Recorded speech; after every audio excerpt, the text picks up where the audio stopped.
중2 8단원 열과 우리 생활 챕터 1 들어가 보도록 하겠습니다. 그래서 열과 우리 생활 내용에서는 우리가 열을 어떻게 표현하는지, 그 다음 어떤 물체들이나 물질들이 가진 열이 어떻게 이동하는지, 이런 열에 대해서 배우게 될 거고, 첫 번째 우리가 배우게 될 내용은 이제 열 에너지와 관련된 현상들은 어떤 거 있는가. 우리가 일상생활에서 깨닫지는 못하지만 여름에는 너무 더움을 느끼고, 그래서 에어컨을 사용을 하고 얇은 옷을 입고, 겨울에는 열이 없는 추위를 겪기 때문에 두꺼운 옷을 입고, 이런 것조차가 우리가 열에 대해서 대응하는 현상이죠. 그래서 이런 열에 대한 우리가 일상생활에서 경험하는 현상들이 굉장히 많다. 그런 것들을 맨 처음에 이렇게 나오고 있습니다.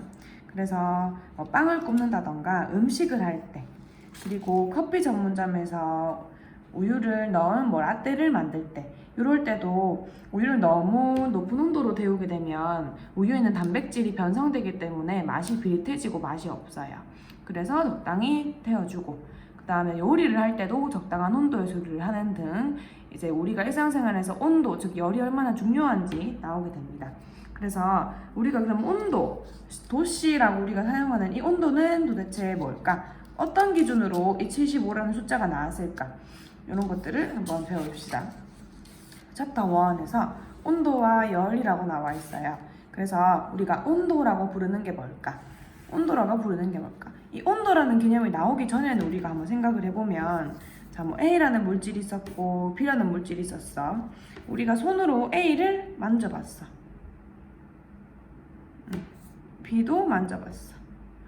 우리가 만져보니까 A보다 B가 더 따뜻했다 느낄 수 있잖아. 우리 손가락에는 이 따뜻한 정도를 느끼는 감각점이 존재하기 때문에 온도에 따라서 다르게 느낄 수가 있어요.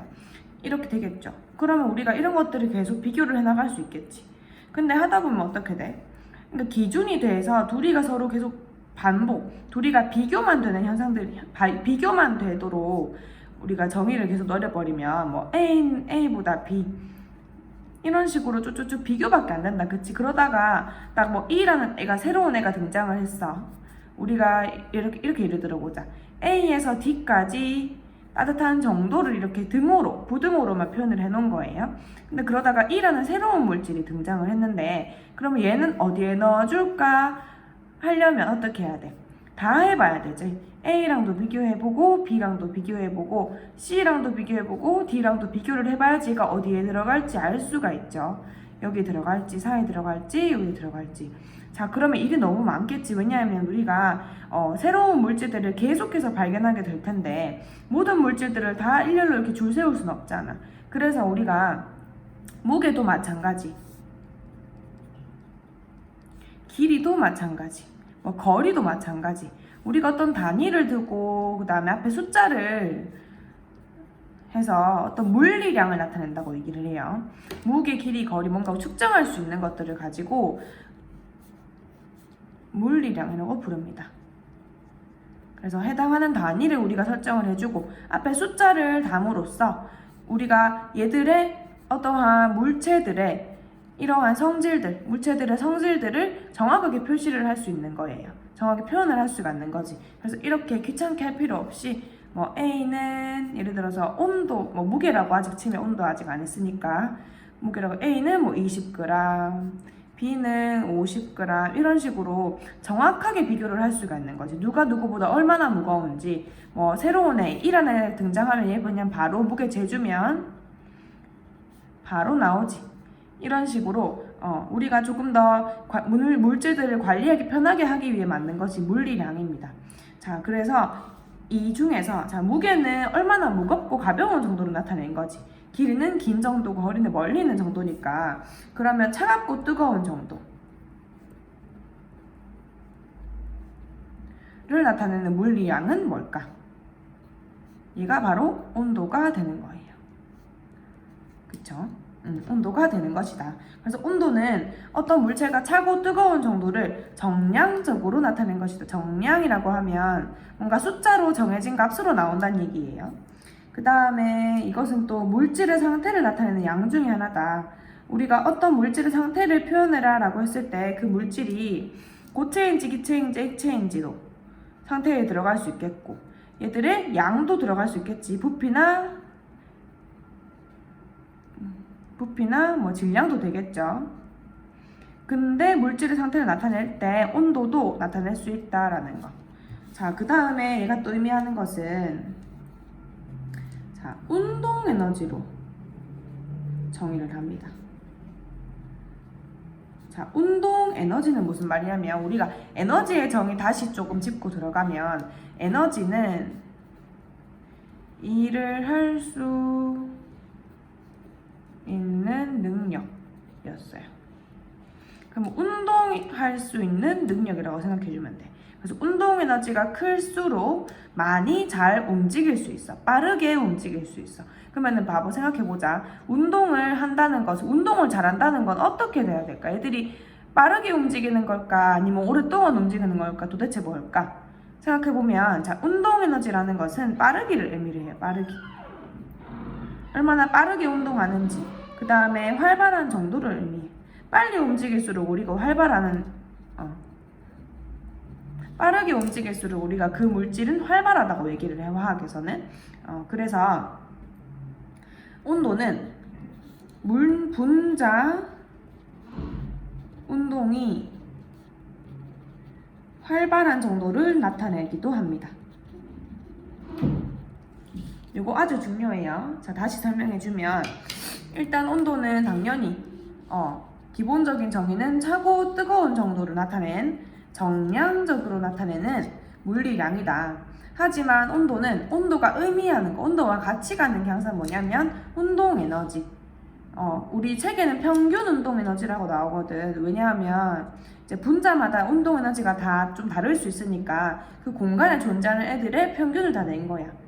다 똑같은 모든 물질들이 다 똑같은 운동 에너지를 가지고 있다고 가정하기 위해서. 자, 운동 에너지, 즉 뭐 일을 할 수 있는 능력인데 운동을 할 수 있는 능력, 얼마나 빠르게 움직일 수 있냐는 능력이에요. 그래서 분자 운동이 활발한 정도를 나타내는 게 또 온도가 될 수도 있다. 그래서 요거 두 개 중요하니까 우리 필기 한번 해줄 친구들은 해주고, 책도 한번 밑으로 한번 쳐볼게요. 온도, 물체의 차고 뜨거운 정도를 정면적으로 나타낸 것. 그 다음 물질의 상태를 나타내기도 하고, 분자의 평균 운동 에너지다. 밑에 온도는 분자 운동이 활발한 정도를 나타내는 물리량. 자, 그래서 운동이 활발할수록 온도가 높다. 자, 여기서 말할 수 있는 건 뭐가 있냐면, 자, 우리 물질의 상태는 고체, 액체, 기체 세 가지가 있지, 얘들아. 근데 고체에서 기체로 갈수록 우리 1학년 때 다 다뤘어요. 상태의 변에서 다뤘어. 자, 고체, 액체, 기체로 갈수록 운동하는 정도가 어떻게 되지? 운동이 더 활발해지지, 기체로 갈수록. 그치? 그래서 우리 온도, 다 똑같은 양을 가지고 같은 기압, 같은 부피에서 고체, 액체, 기체로 갈수록 온도는 상승해야 돼요. 즉, 증가해야 된다. 그렇겠죠? 기체가 고체보다 온도가 낮을 순 없어. 왜냐하면 고체에서 기체로 갈수록 운동이 활발하는 게 정이기 때문에, 운동이 활발하려면 활발한 정도를 나타내는 물리량인 온도도 같이 기체로 갈수록 커져야 된다. 그거다. 그래서 물질을 구성하는 분자들의 운동이 활발할수록 온도가 높다는 거. 요거 얘기하는 겁니다. 그래서 두 가지 기억을 해주자. 여기도 지금 보면 뭐 분자의 운동 얘기가 나오고, 고체, 액체, 뭐 기체, 분자 운동 얘기 나오는데, 이거는 1학년 물질의 상태의 종류에 대한 단원 다루면서 했기 때문에 뭐 깊게 하진 않겠습니다. 자, 그 다음 3쪽 이제 넘어가서 보면, 위에 있는 여기 온도, 뭐 열에 관련된 내용은 우리 뒤에 가면 지금 할 거기 때문에 살짝 넘어갈게. 자, 그럼 우리 다시 온도로 돌아가서, 자, 우리 그럼 이 온도를 차고 뜨거운 정도를 이제 나타내야 돼. 어떻게? 숫자와 단위를 이용해서 나타내줘야 돼요. 그런데 온도에는 좀 종류가 있어. 무슨 종류가 있냐면, 온도를 나타낸 단위에는 종류가 조금 다양하게 존재하고 있어요. 자, 어떤 게 있냐 볼까?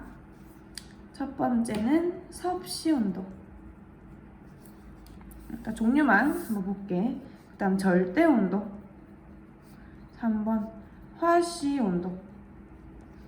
그래서 자 각각의 사용하는 용도는 우리는 이제 아시아나 보통 이제 유럽 국가에서 아시아나 요런 우리나라에서는 섭씨 온도를 기본으로 온도의 단위로 측정을 하고 있고, 우리 절대 온도는 화학 실험할 때 실험실 주로 연구할 때 많이 쓰입니다. 그 다음 화씨는 우리나라가 아닌 외국에서 유럽이나 미국에서 사용하는 채택해서 사용하고 있는 단위예요. 그래서 우리 한번 볼게. 일단 섭씨 온도는 우리가 쓰고 있는 I이기 때문에 굉장히 익숙할 거야. 단위는 동그라미 위에 해주고 C라고 붙여서 우리가 도C라고 읽어요. 도C. 자, 그래서 섭씨 온도의 정의를 우리가 볼 텐데, 여기 새로운 곳에다가 한번 봅시다. 자, 섭씨 온도의 정의는 물을 기준으로 합니다. 자, 1기압에서 우리 물의 어는 점은 0도라고 가정을 하고 0도라고 지정을 한 거지. 그리고 끓는 점을 100도로 하고, 이것이 0도와 100도 섭씨 온도의 기준이 된다. 그 다음 이 사이를 100등분 해서 1부터 100까지 해준 것이 우리 섭씨 온도이다. 그래서 자, 우리 온도계가 정확하게 맞는지, 이 온도계가 정확한 건지 우리가 실험을 하고 싶으면 온도계 확인을 할 때 물이 얼기 시작하는 순간에 온도를 측정을 하고 그 온도계로, 그 다음 끓기 시작하는 온도에서 그 온도계의 온도를 측정을 하면 정확하게 0도씨와 100도씨가 나와야지 그 온도계는 정확한 온도계인 거예요. 만약에 어느 점이 내가 그 온도계 어떠한 의미의 온도계로 측정을 했을 때 어느 점이 1도 혹은 막 끓는 점이 99.5도 이렇게 된다면 그 온도계는 잘못된 거, 온도계를 뭐 보정을 해줘야 된다, 온도계가 그건 잘못된 것이다, 이렇게 알 수도 있어. 섭씨 온도는 그래서 기준이 뭐다? 물의 어느 점 끓는 점이 0도 100도 해서 그거를 나눈 것이다. 자, 여기서 기압도 한번 봐주자. 1기압에서 항상 나오는 어느 점 끓는 점이다. 왜냐하면 이 어느 점은 끓는 점은 기압에 따라서 변화할 수가 있어요. 그렇기 때문에 변화하지 말라고 우리 1기압 조건 걸어준 거니까 1기압도 놓치지 말고 봐줍시다. 그래서 우리가 사용하는 게 섭씨 온도지. 그 다음 절대 온도 봅시다. 절대 온도. 자, 절대 온도를 보면, 절대 온도는 쌤이 아까 말했듯이 이제 연구할 때 보통 실험실에서 많이 쓰이는데, 자, 절대 온도의 기준은 우리가 모든 물질들이 가질 수 있는 가장 낮은 온도를 가장 낮은 온도를 0으로 기준으로 한 게 우리 절대 온도예요.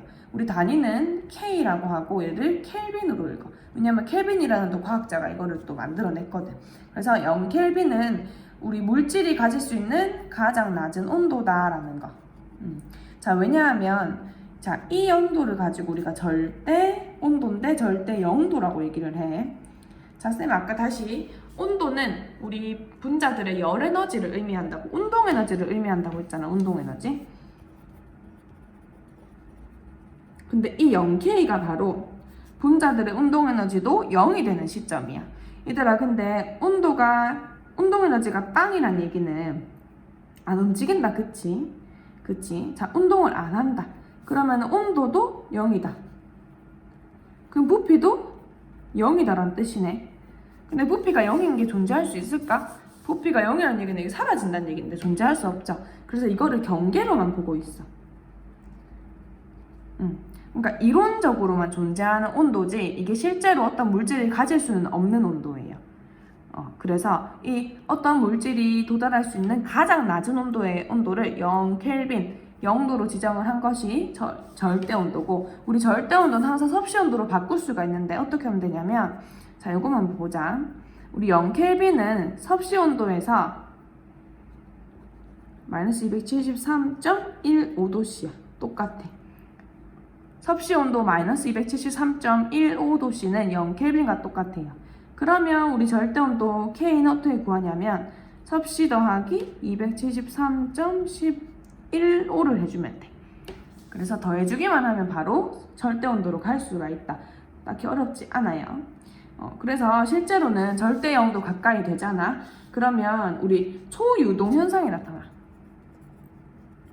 이거는 유튜브 검색하면 굉장히 흥미로운 영상들 많이 볼 수 있을 텐데, 자, 초유동 현상이 돼버리면 얘들이 액체의 점성이 사라지게 돼요. 점성 사라지게 되면 자기들끼리 붙는 게 사라진다는 얘기거든. 그래서 자, 믿기지 않겠지만 컵에 이런 초유동을 나타내는 보통 헬륨이 이거를 좀 나타내는데, 헬륨을 넣어주게 되잖아. 초유동을 가지는 0켈빈에 가까운 헬륨을 넣어주게 되면 얘들이 비커를 통과하고 밑으로 떨어지기도 해. 비커에 새어 나와요. 어떻게 이게 말이 될까? 얘들 점성이 없고 그냥 충분히 작기 때문에 뭉치지 않아서 이 헬륨 하나, 원자 하나들이 비커에 있는 이 작은 빈 공간을 통해서 나올 수가 있는 거고, 점성이 없기 때문에 스스로 뭉치지 않아서 얘들이 거꾸로 여기만 가만히 있는 게 아니라 벽을 타고 위로 올라가기도 합니다. 이런 현상이 일어나기도 한다. 다음 마지막으로는 이제 화씨 온도가 있네요. 자, 요거는 다 아까 섭씨도 물에 어느 점과 끓는 점이 기준이었는데, 이것도 물에 어느 점과 끓는 점이 기준이야. 물에 어느 점을 32 화씨. 자, 화씨 할 때는 도하고 F 해주면 돼. 읽을 때는 그냥 화씨. 32 화씨 온도를 어느 점으로 하고, 물에 어느 점. 그 다음에 212 화씨 온도를 물에 끓는 점으로 해서 이 사이를 180등분 하는 거. 그게 화씨다. 그래서 지금 범위가 조금 더 커요. 우리 아까 섭씨는 0도에서 100도였고 등분 자체가 100등분이었잖아. 그래서 뭐 우리가 1도 올라갈 때 얘네들은 뭐 1.5도 정도 올라간다든지 뭔가 이 온도들의 갭 차이가 좀 다릅니다. 그래서 단위는 이거를 사용한다. 그래서 화씨에서 섭씨로 가려면 이거는 곱하고 더하기를 좀 해줘야 돼. 여기 보면 자, 화씨가 섭씨보다 다 커. 섭씨 온도에서 1.8을 곱한 뒤에 32를 더해주면 화씨 온도가. 근데 이거 시간 뭐 이해될 수도 있어. 왜냐하면 우리 섭씨 온도는 아까 100등분 한 건데 얘는 180등분 한 거잖아. 그러면 일단 1.8을 곱해주면 그만큼의 다시 커질 수 있겠지. 그만큼의 비율로. 거기다가 이제 얘는 시작이 0이었는데 얘는 시작이 32이기 때문에 32를 더해주기만 하면 화씨로 갈 수 있다. 이것도 알아둡시다. 자, 그러면 이러한 온도들을 재는 도구가 나와야 되겠죠. 도구 어떤 거 있을까? 그렇게 어렵지 않으니까 그만 봐봅시다. 알코올 온도계, 수은 온도계. 우리 이거 항상 많이 보는 길쭉하게 생겨서 안에 빨간 색깔 색소가 들어가서 애들이 움직이는 거. 자, 이거는 무슨 원리일까, 얘들아? 요거는 우리가 앞에서 배운 온도와 부피와의 관계를 봐주면 돼. 우리 1학년 때 배운 게 뭐냐면, 온도가 올라가면 부피가 비례해서 같이 올라가는 샤르르 법칙 한번 다뤘었거든. 그거는 기체에만 국한되었었어요. 근데 이제 온도가 나타내는 거는 분자의 활발한 정도, 운동 에너지이기 때문에 액체든 고체든 액체든 기체든 모두 온도를 올려주면 부피는 커지게 되어 있어. 다 그래. 고액기 모두. 근데 고체는 거의 안 움직이고, 액체는 아주 조금 부피가 커지고, 기체는 많이 커지기 때문에 거의 비례하는 거지. 온도가 2배 커지면 부피도 2배 커지는 거죠. 근데 액체는 그 정도는 아니지만 온도가 올라가면 부피는 커지긴 커진다. 그러면 우리가 아주 긴 관을 해주고 안에 아주 얇은 관에 알코올을 안에 넣어놓는 거야. 그리고 빨간 색깔 색소를 타서 빨간색으로 보이게 놓는 거지. 그럼 여기에 온도가 올라가게 되면 여기 안에 채워져 있는 알코올의 부피가 올라갈 테니까, 부피가 커지게 될 테니까 애들이 부피가 커지려면 어떻게 해야 돼? 관 타고 위로 올라가줘야지 부피가 커질 수 있겠지. 그래서 온도가 올라가면 이 관 안에 있는 수은 혹은 알코올도 올라가고, 아니면 애들이 내려오기도 하고. 그래서 온도가 올라가면 부피가 팽창하는 걸 가지고 우리가 열팽창이라고 불러. 열팽창을 이용을 한 것이다. 이거 한번 알아주고요. 그 다음 뭐 적외선 온도계, 이거는 물질에서 방출되는 적외선을 감지해서 온도를 측정하는 온도계다. 요거는 우리 지금 뭐 코로나가 터지고 지금 뉴스를 많이 볼 테니 보면은 이렇게 사람들 지나갈 때 옆에 카메라 같이 생겼어 이게. 적외선 카메라 같은 거 이렇게 설치해 놓고 사람들 딱 지나가면 화면에 이렇게 사람들 얼굴이 막 울긋불긋하게 나오면서 막 지나가는 게 있어요. 이게 적외선 온도계라고 생각을 해주면 돼. 아니면 여기 이게 적외선 온도 역할을 해주는 거. 아니면 그냥 우리가 뭐 귀에 넣지 않고 이렇게 닿이지 않고 사람 얼굴이 이렇게 있으면 온도계를 직접 얼굴에 닿이지 않고 멀리 띄워져서도 측정을 할 수가 있겠지. 왜? 우리 피부에서 사람 몸에서는 열이 있으면 적외선을 방출하기 때문에 그것을 감지하는 거야. 그런 식으로 하는 것을 적외선 온도계다. 자, 그 다음 귀 체온계도 있고요. 귀에다가 넣어서 쓰는 거 요거 알죠? 그 다음에 주방 온도계. 주방 온도계는 보통 이렇게 음식이나 어디 꽂을 수 있도록 스테인리스로 된 금속으로 된 뾰족한 부분이 밑에 있고 위에 이렇게 돼 있어서 여기 온도가 나오기도 해요. 여기 뭐 디지털로 나오는 것도 있고 아니면 뭐 여기가 뭐 0부터 쭉쭉쭉 해서 바늘이 달려서 바늘을 움직이기도 하고 그 다음 뭐 열전상 온도계 이런 것도 있고요. 그래서 보통은 디지털 체온계가 많이 있고 아니면 뭐 우리가 여기 이렇게 생긴 알코올 온도계는 디지털은 아니겠지, 아날로그겠죠. 그런 게 있다. 이거 다 가지고. 자, 그래서 다른 온도계, 뭐 기체 온도계, 뭐 열 전상 온도계, 적외선 온도계 다시 나오게 되는데 이거는 한번 읽어주면 됩니다. 주방 온도계 나오네요. 이렇게 생겼어요. 그 다음에 자 온도와 우리 생활. 그래서 온도가 우리가 느끼는 맛.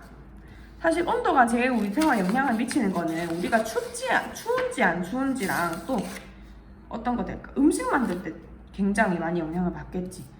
그래서 우리가 느끼는 맛은 온도에 영향을 많이 받는다. 실제로 체온과 25도 이상 차이가 나는 경우에 불쾌해야 돼. 자, 그러면은 너무 뜨겁거나 너무 차가운 음식은 뭔가 맛이 우리가 이상하다고 불쾌하게 느끼게 되는 거겠지. 그래서 뭐 따뜻한 음식은 이 정도, 차가운 음식은 이 정도로 유지하는 것이 좋다고 합니다. 그래서 여기 일상생활과 온도, 우리가 온도가 일상생활에 영향을 미치는 거 나오는데 뭐 당연히 체온을 측정해서 몸의 상태를 확인하는 거 있고요. 아프면 체온이 올라가게 되니까. 그 다음 요리할 때 온도 측정해서 여기 요리 온도계 쓰고 있는 거 보이지?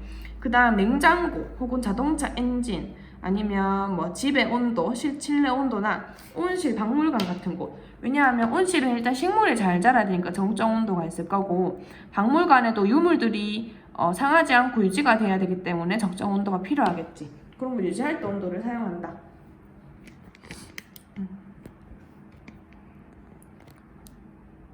다음 형상 기억학금의 이용. 형상 기억학금은 뭐냐면 온도를 기억을 해요.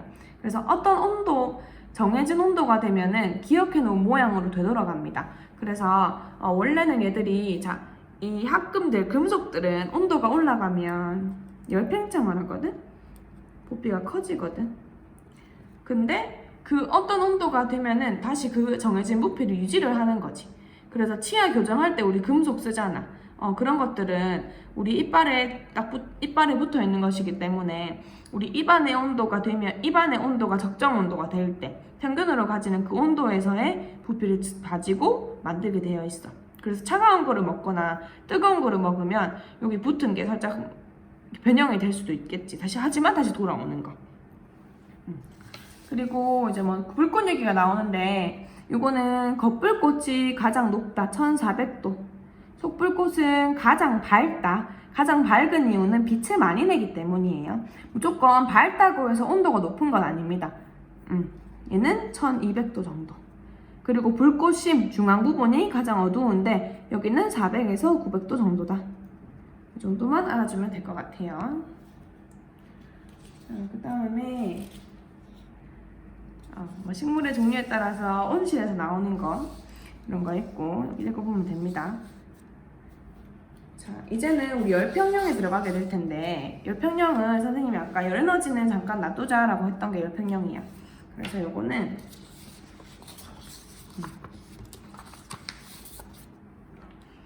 다시 제대로 다뤄봅시다. 자, 우리가 온도 지금 했기 때문에 다시 얘기를 해보면 온도가 의미하는 거는 아까 그 분자의 운동 에너지를 의미하기도 했다라고 하지. 그쵸? 근데 온도가 정말 바로 의미하는 것은 뭘까? 바로 연결되는 거 당연히 열 에너지겠지. 그치? 그 물체가 가지는 에너지인데 얘가 얼마나 뜨거운지 차가운지에 따라서 가지는 에너지가 열 에너지인 거야. 그럼 당연히 열 에너지가 높다는 얘기는 온도가 높다는 얘기고 열 에너지가 작다는 얘기는 온도가 낮다는 얘기겠지. 그쵸? 자, 그래서 우리가 열이라고 부르는 건 뭐냐면 이동할 수 있어. 뜨거운 정도라고 생각을 하면 돼요. 자, 예를 들어서 손에 얼음을 두었어. 손바닥이에요. 얼음을 두었어. 자, 그러면 우리가 차갑다고 느끼고 시간 지나면 얼음이 녹지. 왜 그럴까? 이유를 한번 생각해보자. 어떻게 설명할 수가 있을까, 이거를? 자, 우리가 일반적으로 얼음은 뭐 예를 들어서 얘가 막 영하 1도였다고 쳐보자. 손은 37도였다고 쳐보자. 자, 그러면 얘는 이만큼의 열 에너지를 가질 것이고 얘는 마이너스 1만큼의 열 에너지를 가지겠죠. 예를 들어서 이 온도를 열 에너지로 그냥 바꿔볼게. 임의로 얘를 100만큼의 에너지를 가지고 있다고 쳐보고 얘를 임의로 한 뭐 30만큼 에너지를 가지고 있다고 쳐보자. 에너지 1라고 할게요. 자, 그러면 손은 100을 가지고 있는 거고 얼음은 30을 가지고 있는 거네. 자, 지금 둘이가 어떤 두 물체가 접촉을 했는데 가까이 했는데 두 물체의 온도가 다르고 열 에너지가 다르죠. 이럴 때는 무슨 일이 일어나냐면 열을 항상 이동을 합니다. 근데 높은 곳에서 낮은 곳으로 열이 이동을 해요. 언제까지 이동하냐면 같아질 때까지. 자, 그러면은 100에서 12 이동했다고 치면은 얘는 90이 되고 얘는 40이 되겠지. 또 10 이동하면 80이 되고 50이 되겠지. 자, 그럼 봐봐. 이 에너지가 줄었다. 열 에너지가 의미하는 건 온도랑 똑같았어. 열 에너지가 줄어들었다는 얘기는 온도도 줄어들었다는 얘기지. 그래서 내 손이 차가워지는 거야. 왜? 내 손에는 열 에너지가 얼음으로 전달되었기 때문에. 그럼 얼음이 가지는 온도는 또 올라가겠지. 자, 그러다가 같아지려면 어디에서 같아질 수 있을까? 65에서 같아지겠지. 얘들의 평균인. 여기가 되면 65만큼 에너지를 가지게 되고 이때 해당하는 온도를 가지게 되면 더 이상 열은 이동하지 않습니다. 그래서 열이 이동하다가 열의 열 에너지가 같아질 때까지 이동한다. 그러면 같아지는 이 순간, 같아질 때까지 이동하는 이 현상을 가지고 뭐라 하냐면 열평형이라고 불러. 다시 두 물체가 있는데 두 물체의 열 에너지가 달랐어. 그래서 열이 높은 곳에서 낮은 곳으로 이동을 해서 같아지는 이 상태, 두 물체가 이동을 통해서 같아진 상태를 가지고 열평형이라고 합니다. 그래서 우리 어떤 물체에서는 항상 고온에서 저온으로 열평형이 일어날 때까지 열이 이동한다라고 얘기를 해요. 됐지? 그래서 자, 여기서 선생님 열 에너지 단위를 얘기 안 했는데 우리가 열의 단위를 얘기를 할 때는 열의 양으로 얘기를 해. 열의 양. 요거를 우리가 열량이라고 할 수 있겠지. 그래서 단위는 칼로리, 킬로칼로리 혹은 칼로리를 씁니다. 1킬로칼로리는 1000칼로리가 되겠지. 그래서 우리가 뭐 음식, 과자 같은 거 살 때도 뒤에 보면 항상 킬로칼로리가 적혀 있거든.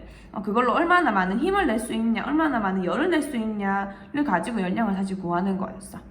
그 물질을 음식을 태워서 그 음식을 태운 열로 그 음식을 태운 열이 얼마나 만들어질 수 있는지에 따라서 열량이 정해지는 거야. 다시 그것도.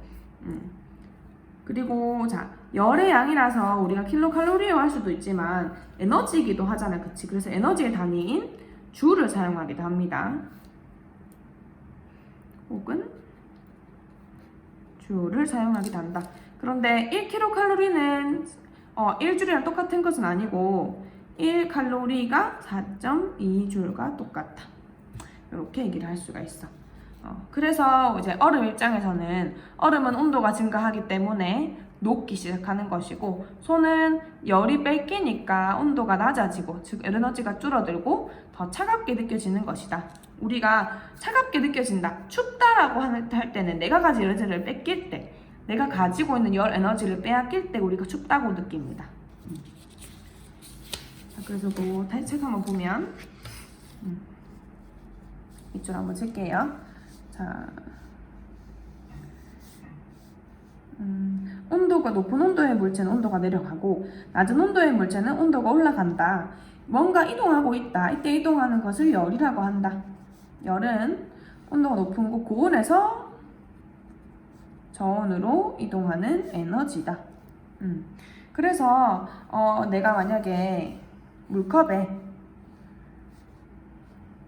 따뜻한 물을 받고 한 100도씨 따뜻한 물을 받고, 거의 뭐 끓고 있는 물이겠네. 그다음 차가운 물을 받았어.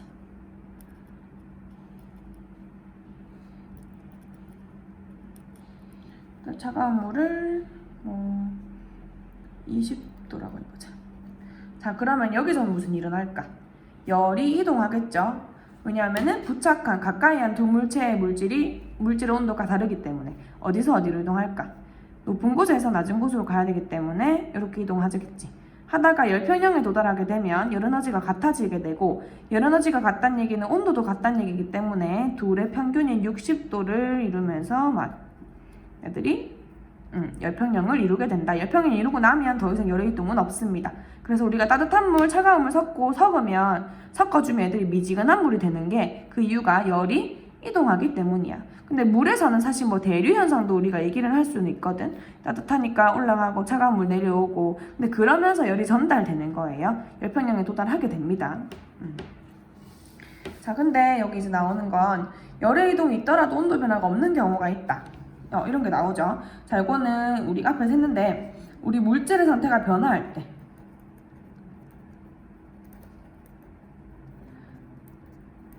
어떤 걸 썼지? 고에서 액으로 가는, 액에서 기로 가는, 혹시 아니면 반대로 가는, 이런 경우는, 같은 경우는 물질 상태가 변화하는 구간에서는 온도가 변화하지 않고 온도가 유지가 됐었어. 이 그래프 기억날까요? 요 구간. 왜냐하면 물질이 흡수하는 열을 상태 변화에 쓰기 때문에, 그렇기 때문에 온도는 올라가지 않는다. 즉, 내가 열로서 이 에너지를 흡수하는 것이 아니라 얘들을 상태 변화하는 데 쓰이는 거야. 얘들아 분자의 운동을 줘서 얘들이 운동을 더 많이 하게 하거나 인력을 끊어내게 하거나 이런 것들에 쓰이기 때문입니다. 봐주고요. 여기도 지금 열량이라 한다. 열량의 단위익이 나오고, 줄이라기도 하긴 했는데 1칼로리는 4.2줄이다. 이건 봐주고요. 자, 쌤이 얘기했던 거 한번 정리한다는 의미로, 그렇게 어렵지 않기 때문에 우리 한번 봐줍시다. 자, 지금 보면 열평형, 열의동과 열평형, 차가운 물이 담긴 수조 안에 뜨거운 물이 담긴 비커를 넣으면, 다시 차가운 물이 담긴 수조에 뜨거운 물 담긴 비커를 넣어요. 잠기게 하는 거야. 자, 그러면 열이 이동하겠지. 어디서 어디로? 뜨거운 물에서 차가운 물로. 자, 이거 그래프 별표 한번 치고, 자, 뜨거운 물의 온도는 처음에 시작할 때 이 정도였고, 차가운 물의 온도는 훨씬 낮았었다. 하지만 얘들은 열이 이동하겠지. 열 이동 중입니다. 그렇기 때문에 우리 뜨거운 물이 가지던 열이 차가운 물로 오고, 뜨거운 물의 열이 점점점 잃어요. 차가운 물의 열이 점점점 얼어서 온도가 올라가. 그러다가 둘의 온도가 같아지는 시점이 되면 열평형을 이뤘다라고 해. 열평형을 이룬 상태이기 때문에 더 이상 온도가 변하지 않고 열도 이동하지 않는다. 이거 전체 다 밑줄 치고 별표하자.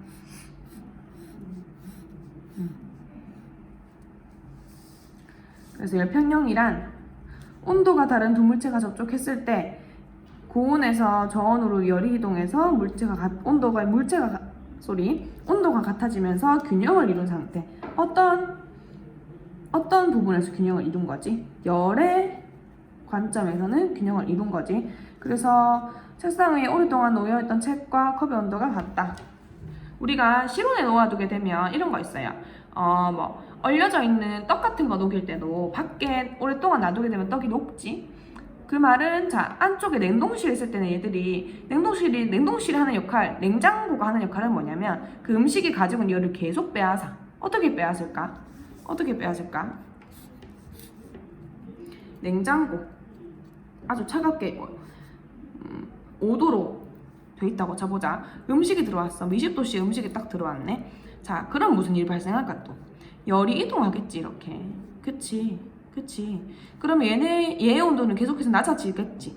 그럼 얘는 온도가 계속 올라가겠지. 그러다가 둘의 평균 값인 뭐 한 12.5도에서 열의 평형을 이루겠지. 근데 그건 냉장고가 아니야. 왜냐하면 냉장고 안에 온도가 그럼 계속 올라간다는 얘기잖아요. 그럼 냉장고가 하는 역할은 뭐냐면 전기를 이용을 해서 열을 빼주는 거야 계속. 어쨌든 고온에서 저온으로 열이 이동을 할 테니까 열이 이동하게 두고, 과학적으로 저절로 열이 이동하게 두고, 대신에 이 냉장고 안에는 공기가 가지고 있는 열이 계속 바깥으로 빠져나가도록 안에 있는 온도를 유지해주는 역할을 해주는 거야. 냉동실은 뭘까? 기준 온도가 더 낮은 거지. 그러면 내가 냉장고에 어떤 음식을 오랫동안 놔두게 되면 그 애들은 결국에는 냉장고 온도와 똑같은 온도가 되겠지. 열평형을 이루겠지. 냉동실에 넣게 되면 냉동실에 있는 온도와 우리 냉동실에 넣은 음식의 온도가 똑같겠지. 그쵸? 그런 것도 다 열평형의 애다. 그러면 그런 애들을 내가 실온에 꺼냈어. 내가 뭐 반찬을 먹으려고 꺼냈어. 근데 너무 차가운 게 싫어서 실온에 오래 두었어. 그렇게 되면 어떻게 되냐면 실온은 보통 25도씨를 우리가 합니다. 과학에서. 자, 그러면 어떤 음식이 5도씨짜리 음식이 나왔네. 알겠지? 그러면 음식이 나오게 되면은 실온이 25도니까 고온에서 저온으로 계속 열이 또 이동하겠네. 그치? 이동하다가 그러면 실온의 온도는 줄어들고 얘 온도는 올라가서 뭐 12.5도에서 멈추겠나? 15도에서 멈추겠나요? 둘의 평균은 아닙니다. 왜냐하면 음식이 나오게 되면 자 음식은 요만큼 차지하는데 이 25도씨를 유지하고 있는 공기는 우리 거실 전체, 뭐 부엌 전체가 돼버리지. 그래서 열을 잃어버려도 애들이 뭐 그렇게 실온의 온도가 변할 정도로 애들 열을 잃어버리진 않아. 그래서 대신에 이 음식 주변에 존재하는 공기들에게서 열을 빼앗아 가겠죠. 그래서 그 음식 주변에 손을 가까이 갖다 대면 음식을 닿지 않아도 가까이만 갖다 대도 시원함을 느낄 수가 있는 거야. 왜냐하면 그 공기에서 열을 뺏어가고 있기 때문에. 그겁니다. 자, 여기 한번 읽어보면 됩니다. 우리 뭐 물속에 수박을 담가두게 되면 시원하다. 아니면 소치에서 꺼낸 뜨거운 감자를 밖에다가 꺼내게 되면 시간이 지나면 실온의 온도와 같아진다. 이런 것들도 다 읽어보면 되고, 이건 당연한 거지 얘들아. 얘가 고온의 물체가 100이었고 저온의 물체가 20이었어. 시간 지났더니 60이 됐네. 그럼 얘가 잃어버린 40은 누구한테 간 거지? 얘한테 간 거죠? 그래서 고온의 물체가 잃은 열량은 저온한테 준 거기 때문에 저온의 물체가 얻은 열량이 된다. 이것을 가지고 열량은 사라지지 않는다는 열량 보존 법칙이 됩니다. 또 별표해 놓고. 그래서 자 열평형이 이제 일어나는 이유는 우리 아까 처음으로 다시 생각을 해보면 우리 온도가 의미하는 건 운동 에너지였고, 즉 운동을 하면서 애들이 부딪히고 열이 전달되는 거거든 사실. 그래서 접촉을 통해서 충돌에 의해서 에너지가 큰 분자는 작은 분자에게 에너지를 전달한다. 그러면서 고온의 물체는 에너지 전달하기 때문에 점점 둔해지고 저온의 물체는 점점점 활발해져서 애들이 그 운동하는 정도가 동일해질 때까지 에너지가 전달된다. 그것을 열평형이라고 한다. 즉 열평형을 운동 에너지를 관점으로 설명을 할 수 있다는 거예요. 읽어볼게. 맨 마지막 결과만 비추치면 될 것 같습니다. 열평형에 도달하면 분자 운동은 비슷해지고 당연히 온도도 비슷해지고 그렇겠지. 비추치고 그래서 이제 이 정도로 우리가 열의 이동, 열평형을 얘기를 할 수가 있고, 뒤에 나머지 뭐 열역학 1법칙, 2법칙, 열이 이제 흐르는 거 이런 거 얘기를 하면 이거는 다 읽어봐주면 이해될 거예요. 지금 나오는 것은 다 열이 이제 고온에서 저온으로 이동한다 나오고, 우리 뭐 에너지 보존 법칙, 열역학 1법칙, 그 다음에 무질서 법칙, 이거는 항상 확산 생각해주면 돼요. 확산. 뭐 공기에 음식 냄새가 부엌에서 났는데 거실에 있는 나한테까지도 음식 냄새가 들어온다. 아니면 물에 잉크방울 떨어뜨리면 잉크방울이 퍼지게 된다. 항상 퍼지게 되고 항상 골고루 되고 골고루 퍼지려고 하는 것이 과학에서는 기본적인 법칙이거든. 그거를 열역학 이 법칙에서 넣어준 거예요. 그게 열역학 이 법칙에서 정의가 되는 거예요. 열역학이라고 하면 역학이라고 하는 게 의미하는 게 뭐냐면 어떤 물체의 운동에 관한 얘기야. 물체가 움직이는 것에 관한 얘기거든. 뭐 운동한다, 속력 뭐 이런 것들. 근데 그걸 열의 관점에 의해서 표현을 한 게 열역학이야. 설명을 한 게. 그래서 항상 이제 열은 퍼진다. 열이 퍼지면서 운동을 한다. 물체가 퍼지면 물체가 운동을 한다. 더 넓은 쪽으로 무질서하게 움직인다. 그런 얘기입니다. 그래서 나머지 내용은 한번 읽어봐주면 되겠고, 오늘 배웠던 것은 이제 열에너지 나왔으니까 열에너지 중요하게 생각하고 열평형 중요하고 온도의 정의, 섭씨, 화씨, 절대온도 그거 한번 다시 봐줍니다. 이렇게 마무리하겠습니다. 수고하셨습니다.